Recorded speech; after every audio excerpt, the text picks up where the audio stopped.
Introduction. Hey kids, what are you doing? We are playing carom board. Wow, that's great. Can I ask you something? Sure, Dad.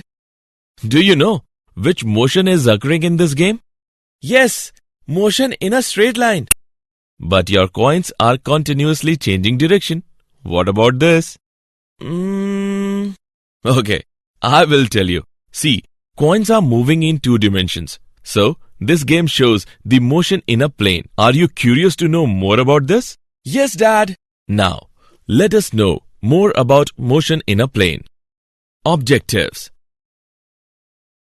At the end of this lesson, you will be able to define scalars and vectors, calculate multiplication of vectors, calculate addition and subtraction of vectors, understand resolution of vectors, define motion in a plane, define motion in a plane with constant acceleration, understand relative velocity, understand projectile motion, understand uniform circular motion.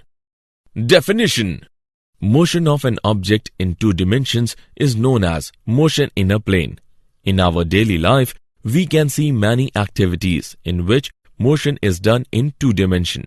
For example, an object fired into the air moves in a vertical 2-dimensional plane. Scalars and vectors. In physics, quantities are classified in 2 categories. They are A. Scalar and B. Vector. Scalar.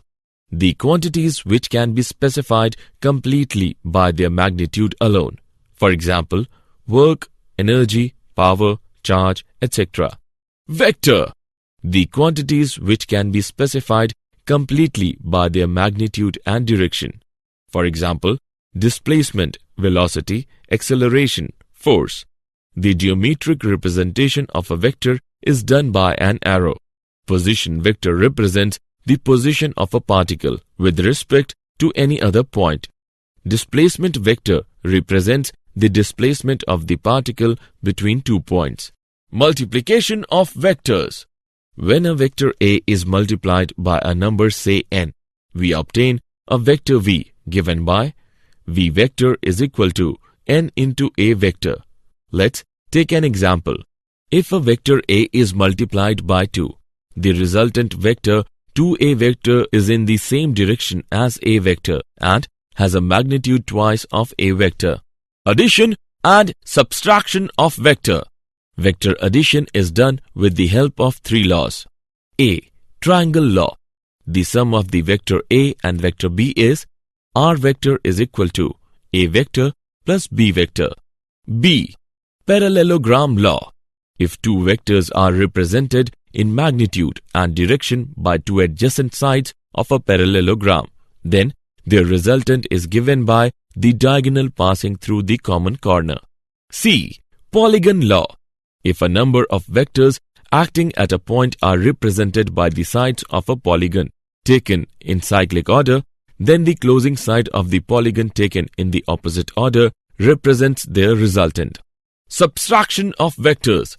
The process of subtraction can be seen as addition with negative sign given by. Resolution of vectors. The term resolution means breaking up into component parts. The process of resolution is opposite to vector addition. Now, what are the components? If a vector is resolved into several vectors whose combined effect is the same as that of the given vector, then the resolved vector are called the components of the given vector. Motion in a plane. Let's see motion in 2 dimensions using vectors, position vector and displacement. The position vector R of a particle P located in a plane with reference to the origin of an XY reference frame is given by R is equal to XI double dash plus YJ double dash. A particle moves along the curve and is at P at time t and P dash at time t dash. Then the displacement is delta R is equal to R dash minus R. By putting values, we get delta R is equal to I double dash delta X plus J double dash delta Y. In 1 dimension, The velocity and the acceleration of an object are always along the same straight line. However, for motion in 2 or 3 dimensions, velocity and acceleration vectors may have any angle between 0 degree and 180 degree between them. Motion in a plane with constant acceleration. Let us take an example to understand. An object is moving in xy plane and its acceleration a is constant. Now, let the velocity of the object be nu naught at time t is equal to 0 and nu at time t. Nu is equal to nu naught plus at. This is the equation in component form. We conclude that motion in a plane can be treated as 2 separate simultaneous one-dimensional motions with constant acceleration along 2 perpendicular directions. These results are also valid for 3-dimensional motion. Relative velocity. The velocity of the object with respect to the observer is obtained directly by subtracting the velocity of the observer from the velocity of the object. Velocities are represented by vectors and they are subtracted by vector method. Projectile motion. An object thrown into space with some initial velocity and then allowed to travel freely under gravity is called a projectile. For example, a bomb dropped from an aeroplane. A cricket ball hit by a batsman. Motion of an object projected with velocity nu naught and angle theta naught is shown in figure. The path of a projectile is a parabola. Time of flight of projectile is Tf is equal to 2 nu naught sin theta naught divided by g. Maximum height of a projectile is Hm is equal to nu naught sin theta naught square divided by 2g. The horizontal distance travelled by a projectile from its initial position to the position where it passes y is equal to 0 during its fall is called the horizontal range. Horizontal range of projectile is given by product of nu naught square and sin 2 theta naught divided by g. Example. Let's take an example of projectile motion. A projectile has a range of 50 meter and reaches a maximum height of 10 meter. What is the elevation of the projectile? Let's see the solution. We know that horizontal range is equal to product of nu square and sin 2 theta divided by g. We derive the relation between height and range is given by h upon r is equal to 1 by 4 tan theta. On calculating this equation, we get the value of theta equals to 38.66 degree. Uniform circular motion. The revolution of an artificial satellite in a circular orbit around the Earth is an example of circular motion. The time taken by the particle to go round the circle once is called the time period of the particle. The number of revolutions made by the particle in 1 second is called the frequency of revolution of the particle. When a particle moves with constant speed in a circle, the velocity is always tangential and has an acceleration which is directed radially inwards. Both velocities and accelerations have constant magnitudes but changing directions. Did you know? The trajectory is a conic section like an ellipse or a parabola. This agrees with the observed orbits of planets and comets to a reasonably good approximation.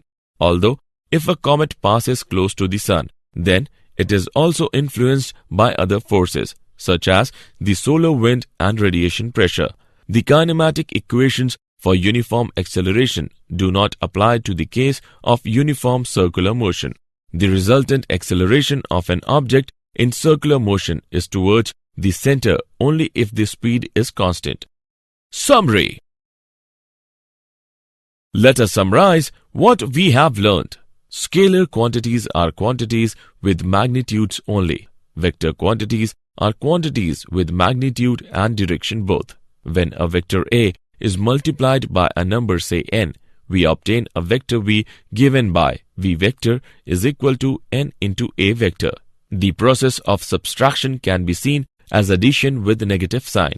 If a vector is resolved into several vectors whose combined effect is same as that of the given vector, then the resolved vector are called the components of the given vector. For motion in 2 or 3 dimensions, velocity and acceleration vectors may have angle between 0 degree and 180 degree between them. An object thrown into space with some initial velocity and then allowed to travel freely under gravity is called a projectile. When a particle moves with constant speed in a circle, the velocity is always tangential and has an acceleration which is directed radially inwards.